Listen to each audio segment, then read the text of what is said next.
एक कैफे में बैठकर डिटेक्टिव अंशुल का इंतजार कर रही थी। अंशुल ने ही उसे यहाँ बुलाया था। तन्वी अब तक एक कप कॉफी खत्म भी कर चुकी थी, पर अभी तक डिटेक्टिव वहां पहुंचा नहीं था। तन्वी ने एक बार अपनी नजर हाथ पर बंधी घड़ी की तरफ घुमाई और फिर रोड की तरफ देखने लगी। पता नहीं आज कौन सी खबर डिटेक्टिव अंशुल मुझे सुनाने वाले हैं।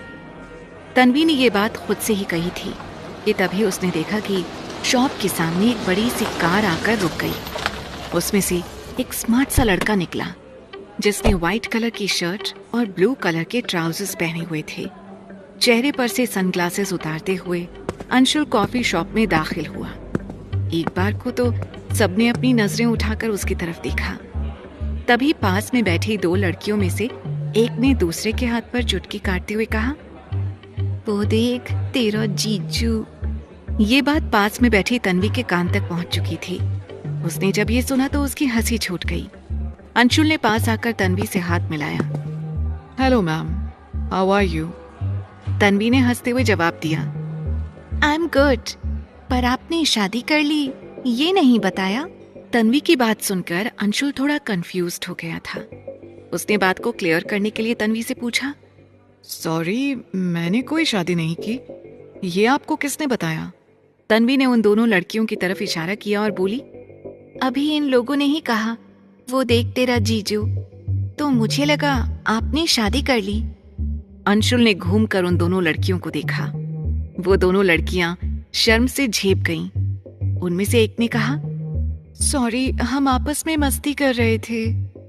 अंशुल ने उनकी तरफ स्माइल पास की और बोला, it's okay, just chill. Anshul ने बैठते ही तन्वी से कहा, मुझे एक बहुत इंपॉर्टेंट बात पता चली है।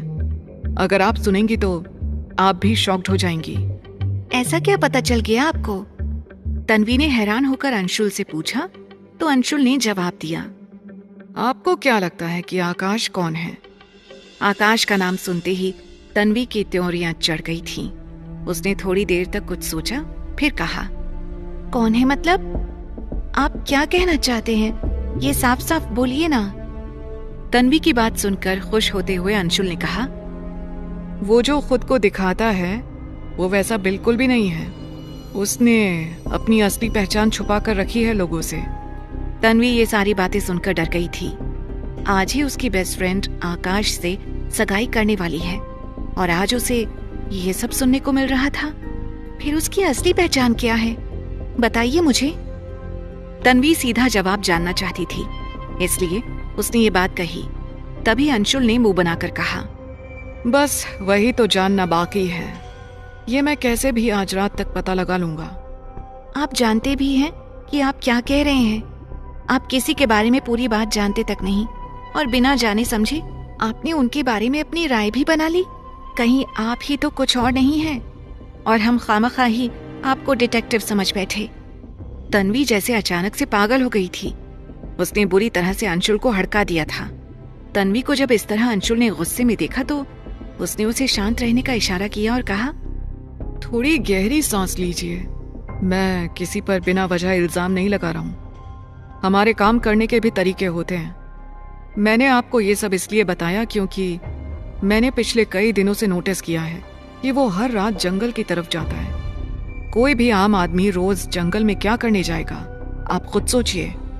अंशुल की कही बात ने तन्वी को धर्म संकट में डाल दिया था। उसने सोचते हुए कहा, तो क्या आप जंगल के अंदर गए? आपने पता लगाया कि वो ऐसा क्यों करता है? इस बात पर अंशुल ने जवाब दिया, मैं जंगल के अंदर ऐसे ही नहीं जा सकता। मेरे शक के घेरे में कई लोग थे, लेकिन अब सिर्फ एक ही है। हो सकता है कि वो कोई खतरनाक आदमी हो जो मुझे नुकसान भी पहुंचा सकता हो। इसीलिए मैं पूरी प्लानिंग के तहत अपना काम करूंगा।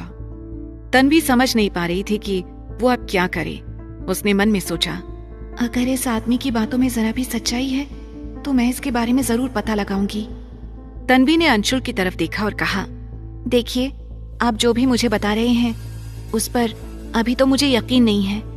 अगर आपको कोई ठोस सबूत मिलता है तो मुझे जरूर बताइए। इसके बाद तन्वी ने अपना पर्स उठाया और तुरंत कैफे से बाहर निकल आई। उसके दिमाग में कई सारे सवाल पैदा हो चुके थे। कभी उसे आकाश सही लगता था तो कभी उसे अंशुल की बातों में भी सच्चाई नजर आती थी। तन्वी ने अपने दुपट्टे को अपने चेहरे पर लपेटा और एक ऑटो करके आकाश के ऑफिस की बिल्डिंग के बाहर जाकर खड़ी हो गई। तन्वी ने खुद से ही कहा, रक्षिता बता रही थी कि आज किसी इम्पोर्टेंट मीटिंग के लिए आकाश को थोड़ी देर के लिए ऑफिस जाना पड़ेगा। यही सही मौका है उसका पीछा करने के लिए। तन्वी थोड़ी देर वहीं खड़ी होकर आकाश का इंतजार करने लगी। तभी कुछ देर में उसने देखा कि आकाश ऑफिस से बाहर आया। उसने पार्किंग से अपनी कार निकाली और रोड पर आ गया। तन्वी ने भी ऑटो वाले से कहा, भैया इसी गाड़ी के पीछे चलना है। गाड़ी तेजी से सड़क पर चली जा रही थी कि तभी तन्वी ने देखा कि आकाश ने कार को एक ज्वेलरी शॉप पर रोक दिया। तन्वी ने भी थोड़ी दूरी पर अपने ऑटो को रुकवा दिया। थोड़ी देर में आकाश अपने हाथ में ज्वेलरी का बॉक्स लिए शॉप से बाहर आया। उसके बाद उसने फिर से कार स्टार्ट की और अगली बार उसने अपनी कार एक सैलून के सामने रोकी। लगभग पूरी दोपहर तक तन्वी आकाश का पीछा करती रही, लेकिन उसे ऐसी कोई बात नजर नहीं आई जिसे देखकर अंशुल की कही हुई बात पर यकीन होता। साथ ही उसे रक्षिता के कॉल्स भी आने लगे थे। इसलिए तन्वी ने अब वापस अपने घर जाने का प्लान बनाया। तन्वी ने ऑटो वाले से कहा, भैया वापस मोड़ लो। ऑटो में बैठी तन्वी खुद पर बहुत बोझ सा महसूस कर रही थी। उसे ऐसा लग रहा था कि वो जो कुछ भी कर रही है पता नहीं वो सही है या गलत। अभी वो इन्हीं ख्यालों में उलझी हुई थी कि अचानक से पीछे से किसी कार ने बहुत जोर से हॉर्न बजाया। तन्वी अचानक से चौंक गई। ऑटो वाले ने अपनी गाड़ी रोड के साइड में कर ली, फिर भी पीछे से कार वाले ने हॉर्न देना जारी रखा। झुंझलाकर तन्वी ने ऑटो में से पीछे की तरफ झांका। पीछे एक रेड कलर की रेसिंग कार थी जिसके मिरर बिल्कुल ब्लैक थे। उसमें कोई दिखाई नहीं दे रहा था। तन्वी ने जोर से चिल्लाते हुए कहा, पागल हो क्या? पूरी रोड खाली है, हॉर्न क्यों बजा रहे हो? इतना कहने के बाद भी हॉर्न का बजना बंद नहीं हुआ। तन्वी ने ऑटो वाले से कहा, भैया आप थोड़ा तेज चलाओ, ये जो भी है शायद पागल ही है। ऑटो वाले ने रफ्तार बढ़ाई तो पीछे से चलती हुई कार एकदम से ऑटो के नजदीक आ गई। तन्वी ये सब देखकर थोड़ा शॉक्ड हो गई थी। उसे समझ नहीं आ रहा था कि आखिर ये सब हो क्या रहा है। ऑटो वाला बहुत कोशिश के बाद भी चला नहीं पा रहा था। उसने तन्वी से कहा, मैडम ये तो गाड़ी ही नहीं चलने दे रहा है, एकदम से सटा दे रहा है। तन्वी ने गुस्से में गाड़ी के काले शीशे के अंदर झांकते हुए पूछा, क्या प्रॉब्लम है भाई आपको? तन्वी के ऐसा कहते ही कार वाले ने तेजी से कार निकाली और आगे जाकर धीरे कर ली। अब ऑटो में बैठी तन्वी का पेशेंस जवाब देने लगा। उसने अपने मोबाइल पर एक नंबर डायल किया और कॉल पिक होते ही तन्वी ने कहा, मैं एक गाड़ी का नंबर मैसेज कर रही हूँ, पता करके बताओ ये किसके नाम पर है। कॉल के दूसरी तरफ से जवाब आया, ओके मैम। तन्वी ने मोबाइल पर कुछ मैसेज टाइप किया और फिर सेंड कर दिया। ऑटो के बिल्कुल आगे वो लाल कार पूरी रोड पर लहरा रही थी। ऑटो वाले ने गाड़ी रोकते हुए कहा, मैडम हमको लगता है ये आपका कोई पर्सनल मामला है, हमको बीच में क्यों फंसा रही हैं? हम आपको यहीं उतार देते हैं, आप दूसरी ऑटो करके चली जाइए। जब तन्वी ने ये सुना तो उसका गुस्सा 7वें आसमान पर पहुंच गया। उसने ऑटो वाले को हड़काते हुए कहा, आप कैसे आदमी हैं?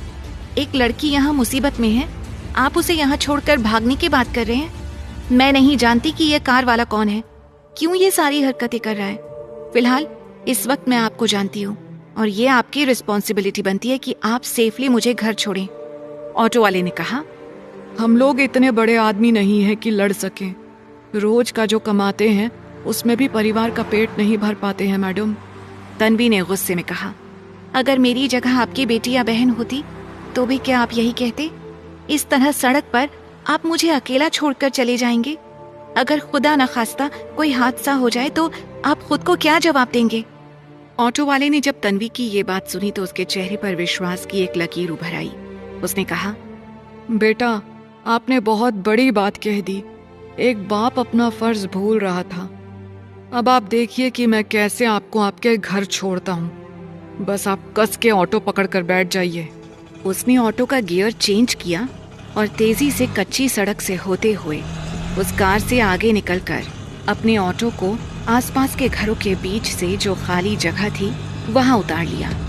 वहां से गली गली होते हुए वो एक मोहल्ले से दूसरे मोहल्ले निकल गया। तन्वी को बहुत झटके लग रहे थे। उसका सिर बार बार ऑटो की छत से टकरा रहा था। वो किसी तरह खुद को संभाल कर इस लड़ाई को लड़ रही थी। इतनी मुसीबतों के बीच रक्षिता का कॉल भी तन्वी के मोबाइल पर आ रहा था, पर तन्वी का फोन उसके बैग में था। थोड़ी देर बाद ऑटो एक मार्केट में पहुंचा। तन्वी जब ऑटो से उतरी तो उसे कुछ भी पहचान में नहीं आ रहा था। उसने ऑटो वाले से पूछा, ये कौन सी जगह लेकर आए हैं आप मुझे? ऑटो वाले ने कहा, बेटा जहाँ से आप बैठी थी वहीं आपको उतारा हूँ। वो देखिए, सड़क के उस पार आपका कॉफी हाउस है जहाँ से हम आपको बिठाए थे। तन्वी ने बड़ी गौर से चारों ओर देखा। धीरे धीरे उसे सब समझ में आने लगा। उसने अटकते हुए कहा, हाँ मैं समझ गई। बस यहाँ से अब मैं पैदल भी अपने घर पहुँच जाऊंगी। ऑटो वाले ने कहा, बेटा जब जिंदगी में कोई मुसीबत पड़ती है तो आदमी अपना पूरा दिमाग उससे निकलने में लगा देता है, और जब वो मुसीबत को पार करके निकलता है ना तो कुछ देर तक दिमाग एकदम शून्य हो जाता है। आपके साथ भी वैसा ही कुछ हो रहा होगा। तन्वी ने खुद को संभालते हुए कहा, आपने मेरी इतनी मदद की उसके लिए शुक्रिया। तन्वी ने अपनी जेब से निकालकर उसे 2000 रुपए दिए और फिर वो वहां से निकल गई। इधर रक्षिता इस बात के लिए परेशान थी कि तन्वी कॉल क्यों नहीं उठा रही। उसने तन्वी को मैसेज किया, मैं पार्लर जा रही हूँ, अगर तू टाइम पर नहीं आई तो मैं तुझसे कभी बात नहीं करूंगी। तन्वी ने घर पहुंचकर शावर लिया, कपड़े चेंज किए और देखा उसका मोबाइल लगातार रिंग कर रहा था। उसने अपने बालों को तौलिए में लपेटकर झुककर मोबाइल को हाथ में लिया और कॉल पिक करते हुए कहा, हाँ अंशुल, बताओ क्या अपडेट है? अंशुल की बात सुनते ही उसका मुंह खुला का खुला रह गया।